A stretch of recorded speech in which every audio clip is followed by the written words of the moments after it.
It's my feel-good breakfast show. Oh, you are back in time because we're now putting the spotlight on our fur kids, and as fur parents and pet owners, we all want the very best for them. We want our dogs' tails to never stop wagging, but every now and then our beloved fur babies do fall ill. They do. So as a part of our incredible new pet health series with Royal Canin, I had the opportunity to visit an amazing vet to find out more about one of the most common illnesses that our dogs are susceptible to and how we can spot those signs and symptoms almost immediately. Take a look at this. I'm at the awesome animal hospital and vet shop here in Belleville to meet up with the incredible vet, Dr. Stephen Smith, to find out about a pretty common problem that affects dogs in particular. And as a doggy daddy myself, I think it's a great opportunity to get some valuable insights and hopefully get the upper hand, or upper paw in this case.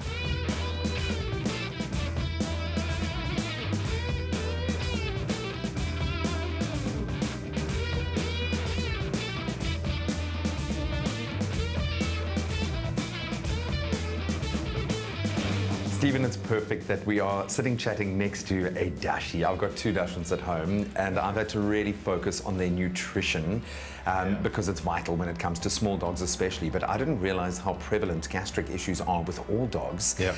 And that's what we're wanting to find out more about today as part of our pet health series. So thanks for taking the time out. I know you've got a very busy practice yourself. Maybe let's start with gastric issues themselves. How prevalent are they, and what are some of the major causes? Probably the most important cause is dietary indiscretion, being fed the wrong thing or eating the wrong thing. So a lot of that is an owner's fault potentially because they feed them the wrong stuff. Table food, leftover scraps, that sort of thing, bones, big no-no. And then of course when we're out on a walk, sometimes Fluffy runs away and eats something that she shouldn't. So there's that. Viral disease is quite important as well, especially in young pups that are not fully vaccinated yet. Parvovirus is the most important one of those because that can be deadly. And then of course, especially young dogs will swallow bits of toys and things like that which can potentially get stuck in the intestines, so that's also fairly common. Probably see 30% of cases in a day would be gastrointestinal, especially on weekends. Emergencies are often as well. We see a lot of vomiting and diarrhea patients. It's very common. I'm lucky in that one of my dogs, Leo, will literally come and pat me and tell me something's wrong. He's an open book.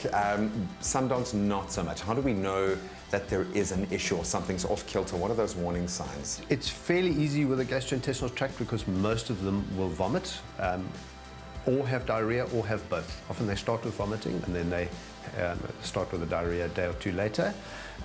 Occasionally we'll have a low-grade problem where they'll just be off their food. And then of course nausea will cause salivation as well. So if they're drooling all over the place and you don't really know why, potentially that could be nausea without the vomiting yet.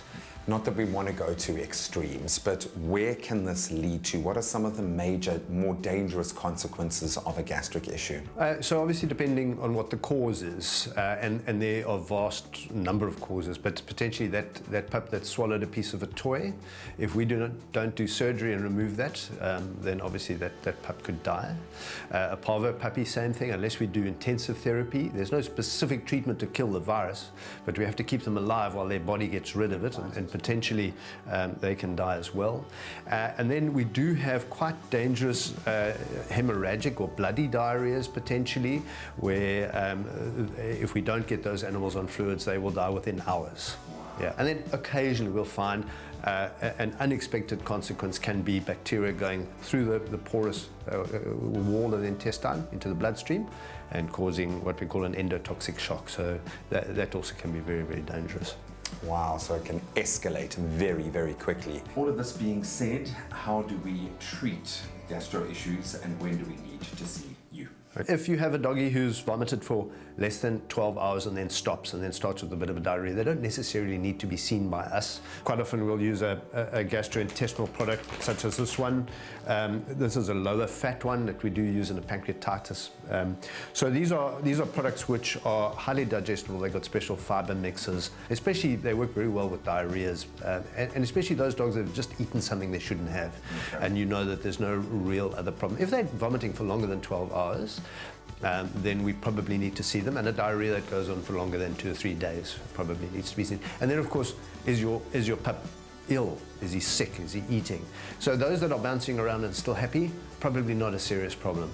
But the guys that are sitting miserably in a corner and don't eat and aren't drinking or doing anything else, then those are the guys we need to see.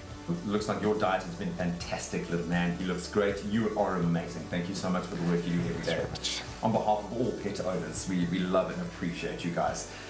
I think it's the case, like for humans, for dogs, you are what you eat, for good or for bad.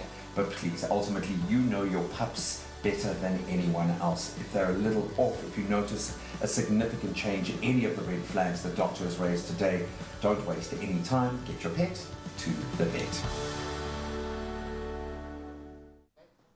Oh, listen, absolutely incredible that Graham got to go visit the animal hospital. And of course, as fur parents, we want to make sure our furry kids have the very, very best. And thanks to that, we now know how to look after them. Royal Canin, making a better world for pets through precise and tailored health through nutrition.